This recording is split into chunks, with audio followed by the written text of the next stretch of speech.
Hello, everybody, and welcome to another episode of Hot Mess Podcast. I am your host, Matilda Johnson, and today we are getting messy. Now, if you've looked at the title and you if you listened to last week's episode, you've probably got a few questions.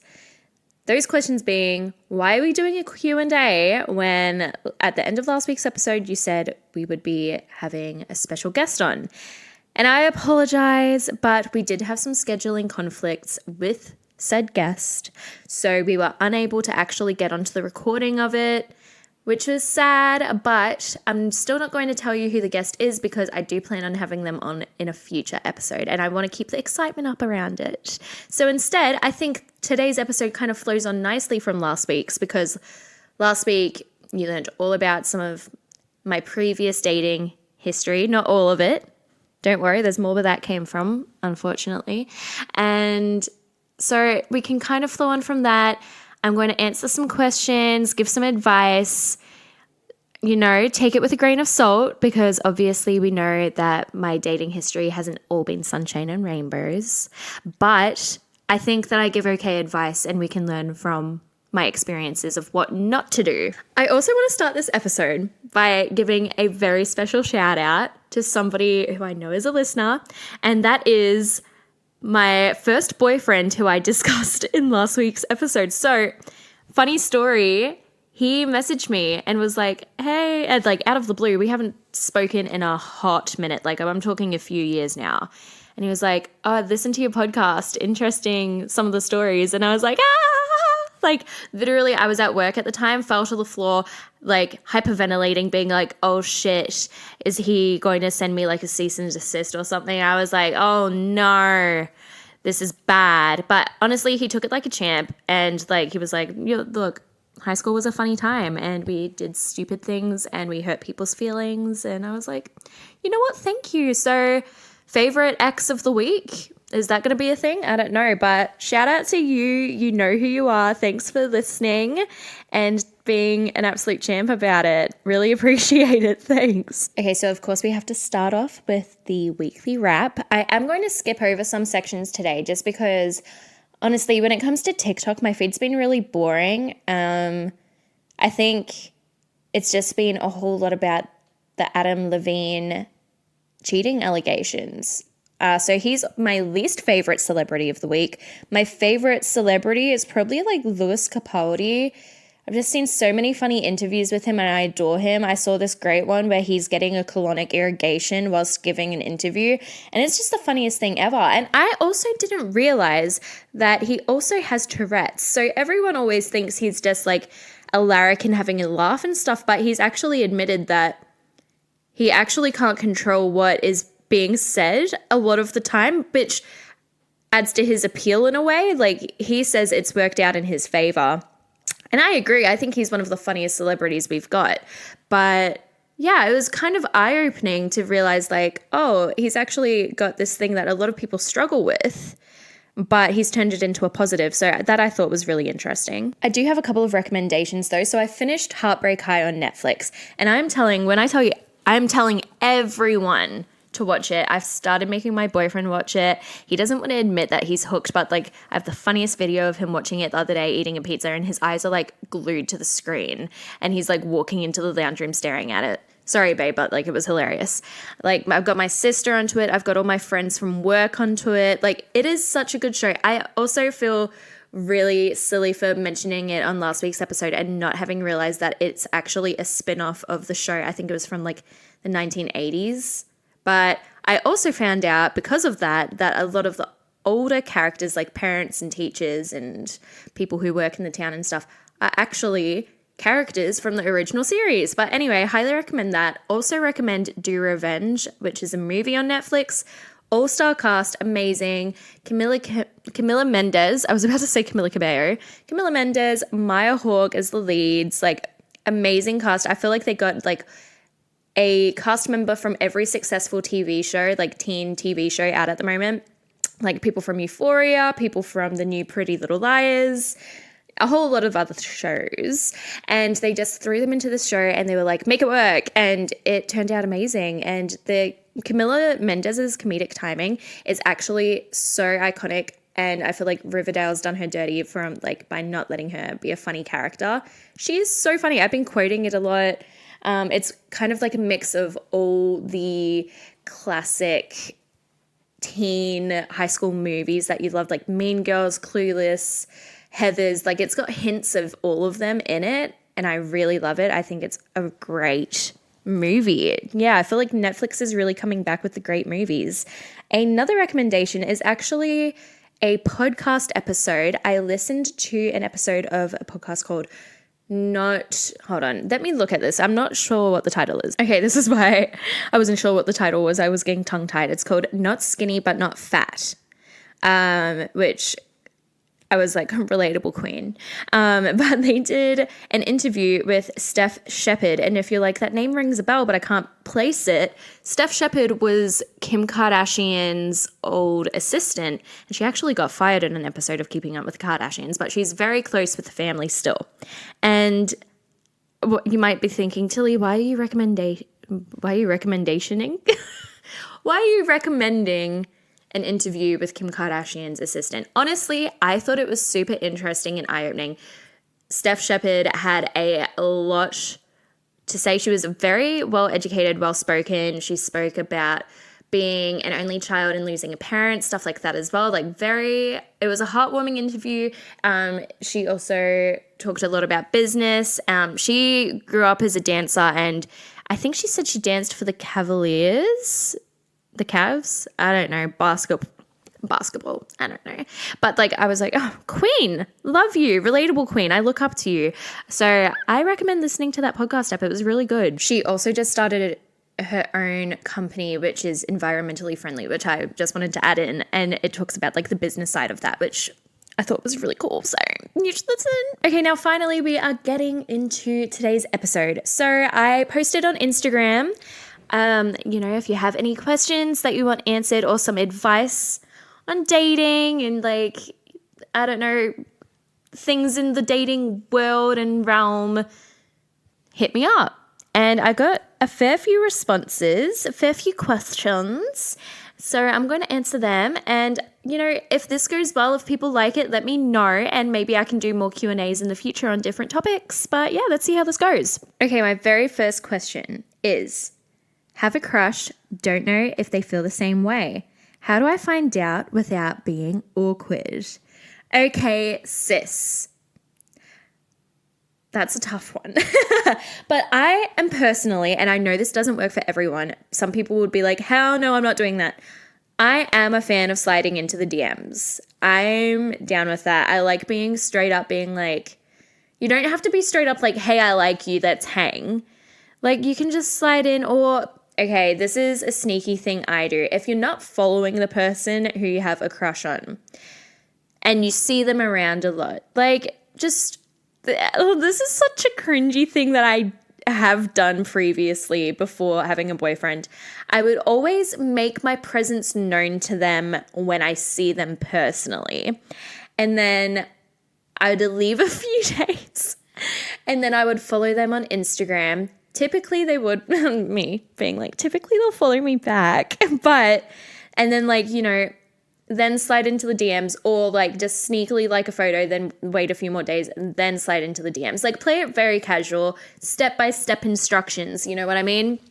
And just take it slow. And if they seem blunt in a conversation via DMs, then I feel like that's a good indication that they're just not that into you. But you can just reply to a photo either or their story and just be I don't know, if it's music you're into, or even if you're not into it. I have faked it before and been oh my God, I love this Kanye West song. I'm embarrassed. I was in year 12 obsessed to listening to Bound 2 by Kanye West. I know all the words simply because I knew this guy listened to Kanye West, and I was I need to know all the words to at least one song, so that's the song I learned. But you know what I mean? If they post a song on their story or anything like that, or they're at a place, ask them about the place they visited. Just easy convo starters that can linger into something more. You can eventually start flirting from there, but keep it simple to start off with and see how it goes. But when it comes to finding out if they like you back, That's a harder topic. Like I say, like still play it casual via DMs. I feel like that's always a good indication, like how they respond to you and stuff. Oh, this is so funny. My friend James Anderson just messaged me, and he and I were talking today about having him on the podcast. So that's a fun thing. Anyway, moving on. He was my crush once, but he's gay. Anyway, side note, we're going to talk about that in a later episode. Anyway, when you are trying to find out if your crush likes you back.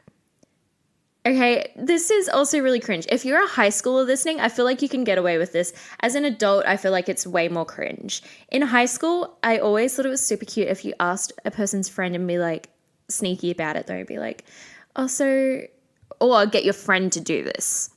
Get your friend to go up to one of their friends and be like, what do you think he thinks of so-and-so or she thinks of so-and-so, and then you kind of get the insider scoop. Whereas as an adult, you can't really get away with that. I feel like as an adult, you kind of just have to be straight up and be like, no messing around. This is how I feel. Like, I think you just got to be a bit nutsy with it, just be like straight up, hey, I think you're really cute, would love to hang out with you sometime. And there's no shame in it. If they say no, they're not interested, at least you gave it a go, and at least they know in future that your door's open, you're interested. And if you change your mind in future as well, that's fine. That's just a part of life. But I don't think there's any shame in being straight up like, hey, I'm into you, would love to take you out for drinks. I love that. Okay, we're going to move on to the next question because I could talk about finding out about your crush for a long time because there's been an unfortunate amount of experiences. I am that girl from high school who had a lot of crushes and would go about it in different ways. So we're going to move on. We can do a whole episode about that. The next question is, should you date someone in the same career as you? And I think that is very difficult depending on what the career is. And also sometimes I just think it is inappropriate. I'm not going to lie to you guys. I met my current boyfriend at work. It was a casual job. We didn't have to go to HR about it or anything like that. In some jobs you do. But we met at work and it was really fun because like everyone at work was friends. We would all go out. I'll talk about like our dating story in a future episode maybe because I do want to respect his privacy. Maybe that's an episode he and I could do together. Who knows? But I sometimes don't think it's as good of an idea to date somebody in the same career as you because, okay, for one thing, I'm a very competitive person. And if I saw my partner being more successful than me in my chosen field, which I also take a lot of pride in, I would probably get jealous and get very competitive with them, which I don't think is always healthy. So I personally think no in terms of that. I also think no because it can get really messy. And if you're in a very professional workplace, where you have to go to HR and stuff like that, you want to know that you're doing it for the right reasons and that you're very serious about the relationship. And then on top of that, if things do turn south in the relationship, it's really shitty if you do have to get other work members involved. Like you shouldn't have to, but if it's a really bad breakup, for instance, people at work are going to find out if your partner is also at the office or like wherever it is you work. Everyone's going to find out and somehow people will involve themselves in it. So I think it can be very messy. I think you have to go about it a certain way that is professional. If you do date somebody who you're working with, please like talk to your manager or go to HR and say, this is what the go is, just so that like everyone's on top of things and like it's all above board and it doesn't come across as like harassment either. If you two are like flirting in the workplace, that's messy too. And then of course, if you're dating in a workplace which isn't as formal as that, I'd say just be careful. I think be very careful who you're dealing with because also I always think about the fact that like who you're working with, you could either work for them one day or they could be working for you one day. And so on top of that, you have to think, is this relationship going to be detrimental? If I want to work for this person one day, like if they get a job higher up, I don't want to have this relationship end badly. But if I'm also in a higher up position, I don't want to be like a shitty manager, for instance, and treat them differently simply because of our dating history. So I think you do have to be very careful with that. Next question, we're getting dirty. One night stands, yes or no? Okay, I knew that the topic of one night stands would come up eventually. I have had one before, just one night stand. In like the conventional term of a one night stand. Otherwise, I'd say like my other night stands that happen more than once would be more of a friends with benefits kind of situation. However, the one night stand I did have, it was fun. It was with somebody who I felt safe with, and it was with somebody who I already knew. And I think that's like an important note on this whole topic, because I feel like if you don't know the person, and if it's like you've just met them and you're going to their place or something, that's scary. Like, I don't know about you guys. I watch too much true crime stuff to think like to be okay with that. Like, I don't know. I just don't think I could do that. Me personally, I don't think I could do that. I'd be thinking about like Ted Bundy.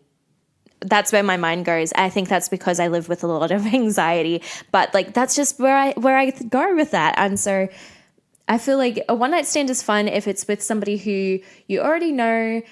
Even then, like it can be dodgy if you're not 100% sure with them. It can be dodgy with anyone. Let's be real.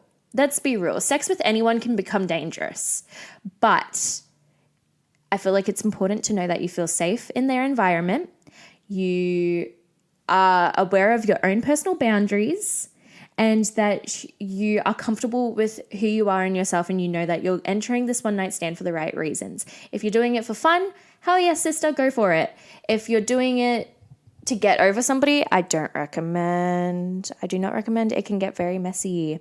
And also on top of that, like, okay, for instance, the one night stand I knew the guy, felt safe with him, was not expecting it to happen, which kind of makes me regret it, because I was like, I did not enter the night knowing this person was going to be there thinking, oh yeah, we're going to sleep together. And I also am like, for that reason, I'm like, oh, I wish we hadn't, because I just wanted to have a fun night out and I ended up sleeping with somebody. You know what I mean?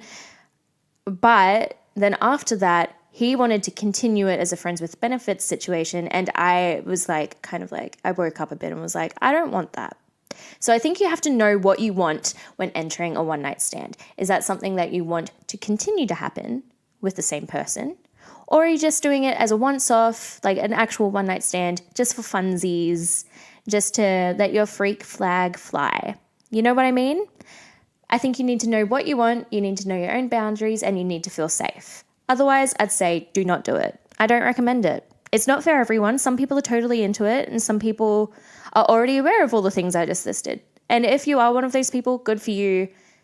Let it happen. But also make sure that you're using protection. I cannot say that enough.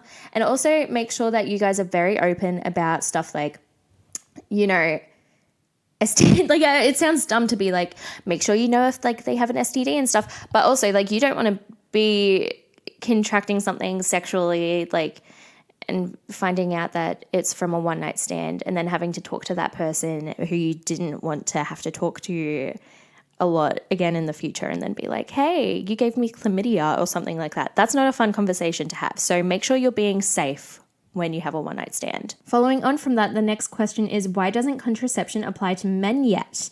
And I understand what this person is saying. However, there is contraception for men.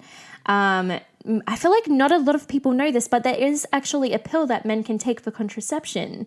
I wouldn't say it's very commonly used. However, there is one that exists that I would say is similar to the female pill.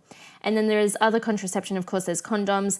Some people have vasectomies, which honestly are reversible. And I feel like it is more common these days for guys to get them when they're young before they want to start having kids in the future. And then you can reverse the vasectomy when you and your partner are ready to have children. However, I understand where this person's coming from, because it seems like there is an endless list of things that women can take for contraceptive use, like the pill, the implanon, there's so many. There's literally so many. But you know what I mean? And like on top of that, there are so many types of pills as well that have all these different side effects and can make you feel different things. And, you know, at least we've got, you know what, I will say, at least we've got the option in there being so many different types. It's not like a one size fits all kind of person, like pill for a person. You know what I mean? However, I understand what they mean in terms of the fact that it's like the expectation that women have to be on a certain type of contraception, because I know, again, like, unfortunately, I know that a lot of guys just don't like using condoms. They're like, I don't like the feeling of it. And I'm like, yeah, well, I don't like the feeling of my period, and I don't like the feeling of like missing a period or like being late and suddenly thinking, well, what if I'm pregnant? You know, like I would rather know that I'm practicing safe sex so that I don't have all these concerns and anxieties every month. You know what I mean? So I think that's also a very important conversation to have with whoever you're sleeping with, so that it's like, well, this is what I'm taking. This is like this is what I'm doing to practice safe sex. This is what I expect from my partner. And I think it is a level of respect as well to understand what each other's needs are when it comes to contraception, and also when it comes to like what you see yourself doing for the future. For instance, like I don't want to have kids for many more years. And so I've had to discuss with my partner what I want to do contraceptive wise. And I think that's a really important conversation to have. I think you guys need to be open about your expectations from each other, and also your plans in like what you see. Because also there's like contraception isn't only for like preventing pregnancies and stuff like that. It is also for stuff like STDs, STIs, stuff like that as well. If you don't know all of each other's sexual history, it is important to make sure you're being safe. Like what I said in the previous question, safe sex is important, kids. And on top of that, I know like some contraceptions do really mess with hormones. And I know that from my own personal experience, and a lot of the other people in my life have experienced similar things, but your hormones do get muddled up a lot with different contraceptions. For instance, I was on the Implanon for 6 years, and I had a lot of side effects from that. At the time, I didn't really care. I had like rose-colored glasses on because I stopped getting my period entirely, and for me, that was like a blessing. But then in the future, I was like, I just want to have a normal functioning human body, you know? And so like for me to be able to get my period again, sorry if this is too much information, but I'm just going to tell you anyway. I literally cried. I was like, oh my God, I feel like a woman, you know? Like it felt amazing. But like on top of that, it can also give you a lot of depression and anxiety. Like different pills can do that. It can give you hormonal acne, weight gain, stuff like that. Like stuff you just don't want to be dealing with. Hair loss. Like I understand why people are against using certain contraceptions. So I really think you just have to like try things out, see what works for you. And if something is not working in your favor, like you can try something else. It's really not like a really difficult thing to do. This is a cute one. How to get a friend to mingle when they are insanely introverted. I think this is an interesting question because I would say, like, I'm a mix of introvert, extrovert. If you take like the personality test, it says that I'm more extroverted. Makes sense. I have a podcast, lol. And I would say I do have some friends who are more introverted. And so I think it's just about making sure that they feel included in conversations, especially if they're in an environment that they're not used to, or if they're around people who they haven't met before. Like, I think it's nice if you're having a conversation and you notice they're being quiet or shy and you do want them to contribute and want them to feel like they're comfortable. Say something like, oh, so-and-so is interested in this, which, like, you know, try to do like a meet cute, like whoever you're talking to, try to find like a tie between them and be like, you guys would have a lot to talk about because so-and-so is interested in this and this person has done this, you know, and like make it tie together so that they feel like they can contribute to conversation. I think that's the most important thing. And always make sure that they're able to have a laugh. And yeah, if they're not feeling comfortable in a certain situation as well, it's not rude of them to want to remove themselves from that either. And I feel like for people who are extroverted, we sometimes see that as, oh my God, I can't believe that you just stood there and were like quiet all night or something like that, or you wanted to leave early. But for somebody who's introverted, maybe they just don't feel safe in that situation. Like they don't feel comfortable. They want to go home. Like I understand that as well. So you have to be respectful of their boundaries in social aspects as well. I think understanding social boundaries is a really big deal that people don't do enough. So yeah, this is a funny one because I understand what they're saying. What to do when you feel like you're better at flirting than being in an actual relationship. And sis, okay. So I would say I understand this because I'm in my first like very serious relationship. And prior to this, I was kind of like, oh, nobody likes me. I'm just good at flirting. And like, I was always like, maybe I've got commitment issues and maybe I just don't like people enough to stay with them for the long haul. That's not true. Well, for me at least. I know there are some people who genuinely do have commitment issues, and that's something that they need to work on within themselves. However, what I found from thinking that I was a better flirt than being in a relationship is that you actually just have to keep things interesting once you're in the relationship. I think the fun thing about flirting is that it's all about like it's like magnets, right? It's all about like, will they attract or will they like deflect? You know what I mean?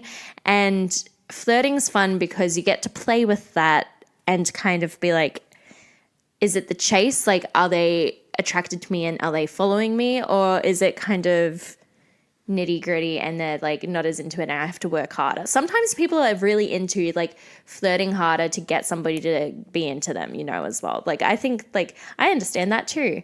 Like, sometimes it's really fun to really jump in the deep end and try to flirt with somebody until they're like genuinely attracted to you, if then like not initially. I understand that. We've all been there. But when it comes to flirting, oh, sorry, a train just went past my house. If it comes to flirting and like relationship wise, once you've gone past all the initial flirting, dating, stuff like that, a way to keep things interesting, to have some longevity within a relationship, is just to keep the flirting going. Like, there's nothing to say like once you're in the relationship, the flirting and like all the fun of that side of it dies. Like, just spice it up a bit more. Like, it's so much fun to flirt with your partner and show like adoration for them as well. You know, you can have love and chemistry in a relationship and then also flirt with them as if it was like you hitting on them the first night you met. I think that's a lot of fun. Just keep it going throughout the entire relationship. And honestly, it probably keeps it a lot healthier and more interesting as well to keep it like you're in the honeymoon period or like as if you're on the first date all over again. It's a lot of fun. Okay, the next question is, do you think they are better younger, same age, or older? And okay, I think this depends a lot on your own personality. It's not all one size fits all with dating, and it works differently for different people. I've dated guys who are older. I've dated guys who are the same age, and my current boyfriend is younger than me. Hurrah, I'm a cougar. Oh my God, I'm never saying row on the podcast. Oh my God, no, I'm embarrassed. Can we move on? Let's pretend that never happened. That's really atrocious of me. But what I was saying, my current boyfriend is younger than me, and I love that because I feel like I don't want to be like, I've been around the block, I've tested out the cars, I've tried before I buy. Ew, because I hate that. I hate the way people talk like that. But having dated guys who are older, I found that like our expectations and where we were in life like didn't align. And I also had expectations of my partner being older that just didn't meet up. Like, I think when it came to dating somebody older, I found like I wanted them to have a certain level of maturity and to treat me a certain way. But instead I was let down, I guess. I guess it was like they weren't as mature as I thought or hoped that they were. And I was hoping that when it came to a relationship that they would be wanting something more serious. However, I also was not at the same life stage as them. I did not want to settle down and think about like marriage and kids or anything like that. I don't think they were after that either yet. However, I was just kind of like, when it does come time to that, I'm definitely not as ready for that as they would be. And vice versa. Like, I feel like it's the same with a lot of relationships. When it came to guys my age, like, didn't have any issues with them. I feel like most guys who I have dated have been the same age as me. Wouldn't say it was an issue at all. Like, I think we're kind of on the same trajectory with life. However, I'm really enjoying dating somebody who's younger. And this sounds really weird, but I'm kind of like, he is able, like, because he's younger than me, I don't want to sound like, what's his name? Andrew Tate. Don't want to sound like him, but like, he is very understanding of like what my needs as a woman are. Because he's younger, I think he has a lot of respect for that. And I feel like guys mentally, they want to be able to, no, I'm not even sure if I should say, they want to please women. They want to make sure they're happy. They want to know that they're doing a good job. And dating somebody younger, it's like, they definitely want to make sure of that. You know, it's like, they're like, I don't know, they worship you a bit more.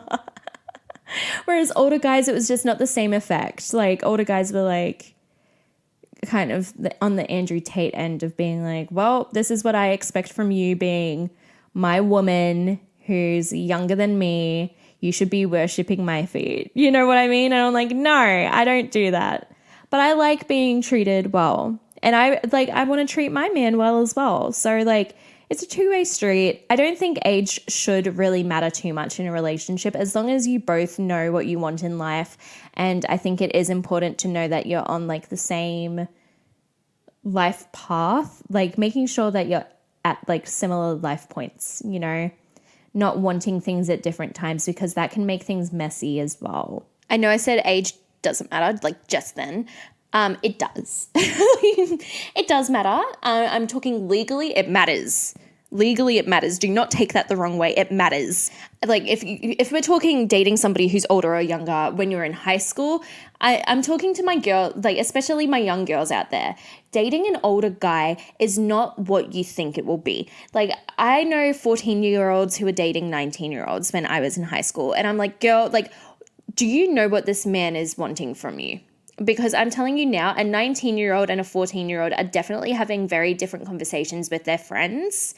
And you do not want to get brokenhearted, like be brokenhearted over a guy who's much older, who is probably sexually wanting stuff from you that you maybe, or some people are, but maybe you're not ready for.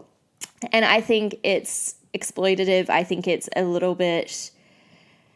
I think it's really cruel when people are caught up in relationships like this. I say like this is like the guy being older because that's typically what I have seen more in my personal life. I know that there are instances where girls have dated younger guys in high school as well.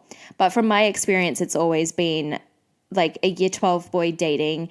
Like I've seen a year 12 date like a year 9. And I'm like, bro, like what do you guys talk about? What's going on there? I can't imagine the dynamic. Like, it's not healthy. On that note, we're going to move on to the next question because I could talk about that for a very long time as well. The next question is how to date when you're constantly traveling. This is a fun question because, okay, I personally have not been constantly traveling. I bloody wish. Like, whoever this person is, you are one lucky son of a gun to be constantly traveling. I understand, though, that if you do want to find something serious in your dating life, that it can probably be detrimental. But what I will say is I feel like dating when you're traveling could be really fun if you're not into something serious. If you're looking for a serious relationship while you're dating, long distance is a thing that does work for many couples. I feel like people always say long distance as if it's a negative thing.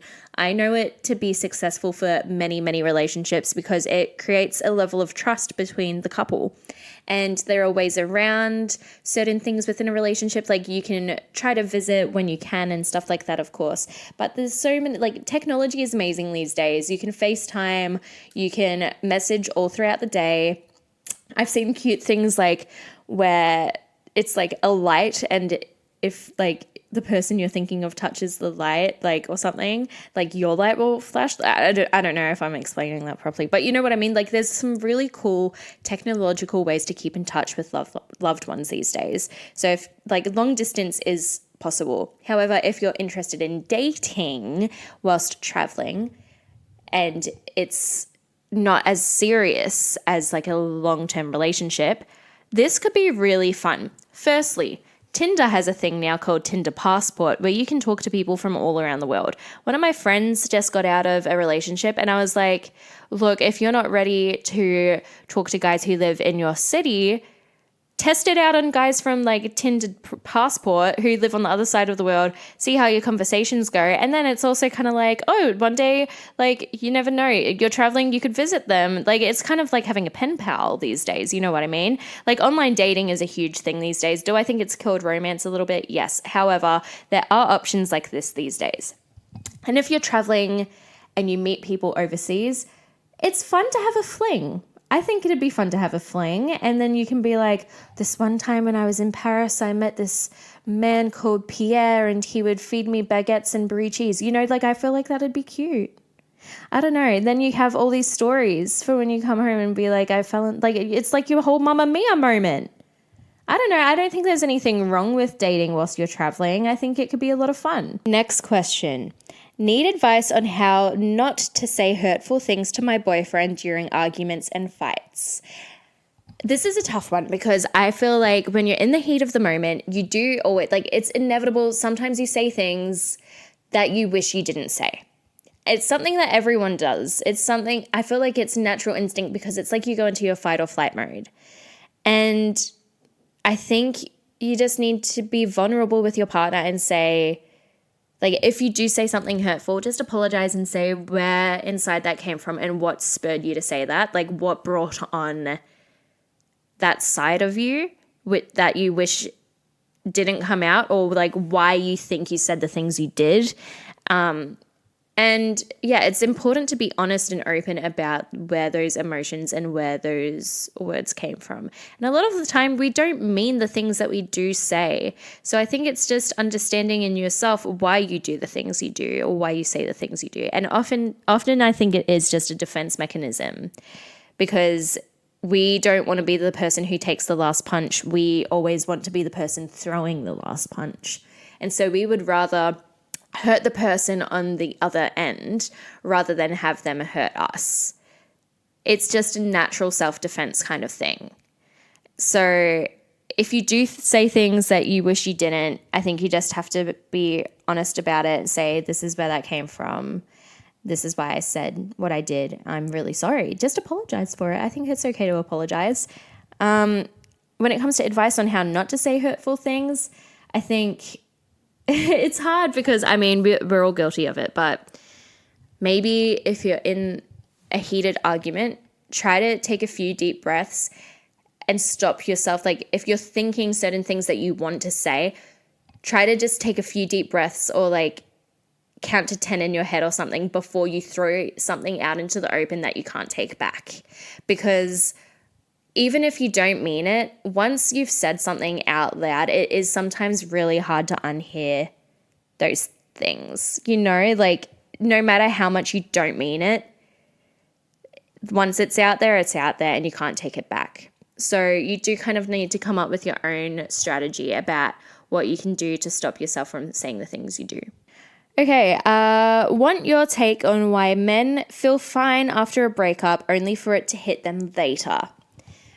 Look, it's really hard, and I wouldn't say it's the same for every relationship. If we're talking about this person's individual breakup, firstly, I'm sorry that this is what you're going through and you feel like the person you were with is fine after the breakup. I feel like this does happen a lot. Like, I feel like there's always going to be one person who is initially more heartbroken than the other, and then it will hit the other person later. I think it is just definitely about how we cope with our emotions. Scientifically, it is said that women are more emotionally aware of how they're feeling. So when going through a breakup, a woman is probably, like, this is just my opinion now, a woman is probably more likely to deal with her emotions first because she is more open to accepting her emotions first, whereas men will probably try to put it off and distract themselves before coming to the understanding of what they're really feeling. And I feel like that's with men in general. When it comes to feelings, they just don't like to be open with it, like they do shut themselves off from what they're feeling, and they don't discuss it, and they don't want to display their emotions either. So even if you think the person who you saw isn't upset, trust me, they probably are, and they're just hiding it as much as they can. And it probably will hit them later, because eventually it's like when you put a Mentos in a Coke bottle, or like when you shake a Coke bottle and it does erupt. It's like they've put the lid back on the Coke bottle and they're just stopping it before it explodes, and they're bottling it up, like literally bottling up their emotions, and then eventually it will all come out. But it does just take time, and I feel like people heal in different ways, especially like when it comes to something as sad as a romantic breakup. Everyone has their own different coping strategies, but yeah, I think men just deal with their emotions differently, and I think it does take them a longer time to process how they are feeling. So that might be why you think your ex, for example, is like, if they're looking fine, trust me, they're probably not. Next question is, friends first, then dating, or date, then become friends as relationship progresses? I personally like to be friends with the person before I start dating them. Or like, it depends. I feel like it depends what you mean by dating. If you're going on a date with somebody who you aren't close with prior to going on the date, then I think it's good to like be able to have a laugh. Like either way, I think like it is important to kind of set like a friendly basis. You do want to be able to get to know them, feel comfortable with them. I wouldn't personally want to date somebody and then get to know them, like as the relationship. Like either way, you get to know who you're dating as you're dating them. But I would rather get to know them as a friend first and then move it into something more serious, then go serious from the get-go and then be like, oh, these are all like your quirks and like your fun stuff, and then like these are like your bad traits that I'm not as much of a fan of. Figuring out those as the relationship progresses, I feel like that would be more difficult. That's why I kind of like starting off as a friend, because you get to know all those things first. And then if you're okay with all of the things, like if there's stuff that makes you happy or like you're comfortable with, then it can progress into something more romantic. Okay, the final question is opinions on hookup culture. I feel like hookup culture is good and bad, because I feel like there are different expectations from different genders in hookup culture. I feel like it also depends on your sexuality. I feel like hookup culture also differentiates. I feel like there is some pressure in hookup culture of expectations, especially because like I guess the norm of hookup culture is that it's not a regular thing. You're just hooking up. It's not something more romantic. It's not finding comfort within somebody. It's like you're just doing it to let loose and like have fun and get your freak on, like it's not like, I don't know. I feel like I'm not totally for hookup culture, because just me personally, I like to set boundaries with people who I'm seeing. And also I'm not 100% comfortable just getting with people just for the sake of it. However, I know people are totally chill with that as well. Like casual sex works really well for some people. And if you're one of those people, then go for it. Like there's nothing stopping you. Just make sure that, I feel like it's the same with some of the questions we had earlier, just feeling comfortable with whoever you're doing it with, and feeling safe as well. I feel like safety is really important in hookup culture, because it can go south because of expectations and like, I don't know, pressure put on individuals to, I don't know, succeed in hookup culture. I don't know if that's even a thing. See, I feel like I'm not, because I haven't been a huge member of hookup culture since like high school, I don't really know what it's like to hook up like that in your 20s as much. I will have friends on discussing it who are more into hookup culture than me, and we can like talk about the pros and cons of it more down the track. But yeah, I do like talking about it with my friends who are more involved in hookup culture, because to me it's like a different world. Like I had my own kind of hookup culture like a few years ago, but even then I was kind of like unsure of myself. I feel like you have to be sure of yourself to enter hookup culture and like know what you want. And I think you need to like put it out there as in like, this is what I want. I don't want anything else. Like just set that in stone before you enter anything like hookup culture. All right, that is all we have time for today's episode. I hope that this was somewhat enjoyable for you guys, just to hear my thoughts and opinions on different topics. We did cover a fair bit in terms of dating. I would like to discuss a lot of these topics more down the track with like friends who have different life experiences.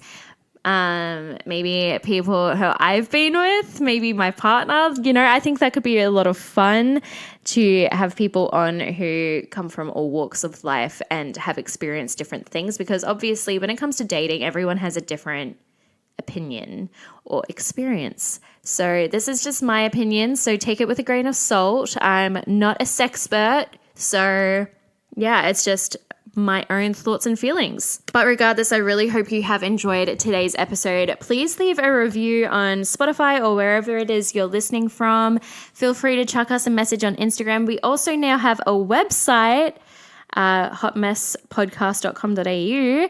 Feel free to check that out. I'm super proud of it. It's still a work in progress, like everything with this website. We're still learning together. We're still growing together.